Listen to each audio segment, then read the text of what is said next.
take you live to Canberra because it is a sitting week and a big week indeed. But it's also been a big week in New South Wales because we have just had an historic election where the Teals did not quite feature as well as they did in the federal election. Let's bring in independent member for North Sydney now, Kylea Tink. Kylea, great to see you. The Teals did certainly eat into the base of the Liberal Party in the same area which you represented at a federal level, but they didn't quite get there. What do you put that down to? Look, I think the New South Wales election result is a great result for democracy. The reality is we saw debates had around topics that neither of the major parties had any appetite for whatsoever. And at the end of the day, we did see people turning out, in fantastic numbers at the booths to cast their vote. I think what we've seen, which is consistent to the federal election, Laura, is that neither of the major parties are winning the clear majority of votes anymore. And I think that sends a very clear message across our country that people are wanting to see politics done differently. They want to ensure that their voice is being heard in that House. And hopefully what that's doing is inspiring governments to actually act with courage and optimism to move our economy and our society forward. Okay, well, let's look at Canberra, what happened this week. The Sydney climate change policy passed the Parliament with the help of the Greens. The Greens demanded some changes there. But do you think that this is the best outcome? The safeguard mechanism is a start. And in fact, when you look globally, this is world-leading legislative reform.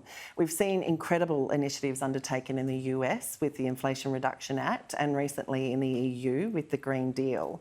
Those two series of policies are fundamentally targeted at the domestic market to drive changes in households. What Australia has done is focused at the other end of that equation at this stage, and that's at our largest industrial emitters. Is it perfect? No, not by any stretch of the imagination. Is it better than what it was? Yes, and at least we are starting to move now and send the signals to both our domestic and our global market that Australia really is in the business of a clean, green energy future, and we are prepared to work with those industries we still need to have here to make sure they can be part of that. One thing I noticed this week that didn't get a lot of attention, this is single parent payments. This has been changed. Is this something that you've been talking to the government about? Absolutely. We saw there was a decision made by the Gillard government, actually, that saw the single parent payments in this country reduced so that when a person's youngest child turned 8, they were no longer eligible for it. Laura, you're probably not surprised to know that there are about 311,000 single parents in our country. Of them, 60% are actually single because they fled violence, either physical violence or coercive control or mental violence. The fact that that payment has been cut means that women put in this situation are literally unable to afford rent, are unable to provide their children with the things that they need for school. And so we've kind of moved to a situation as a society where if you're in a violent relationship at the moment, your choice is to stay or to leave and face poverty. And we can do better than that as a nation, and that's what I've been talking to the government about. Okay, one final question on The Voice. To me, it's, basically Julian Leese has become Fonzie, the way he's jumping the shark with some of the questions in question time at the moment.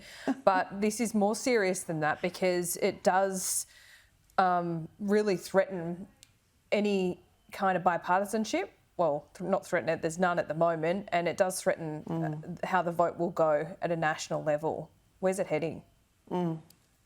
Look, you know what, I think it's more than ever the moves that we've seen recently for people to be really actively involved in their democracy are going to be essential as it comes to the discussion around The Voice. It's incredibly important that Australians take their own time to make up their own mind about what this means. And if you break it down to two simple factors, do we believe that First Nations people should be recognised in our Constitution?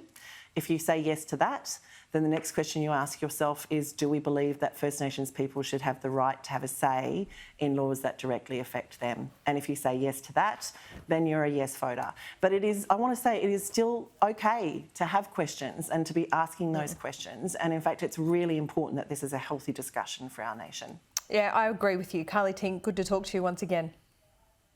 Thanks, Laura.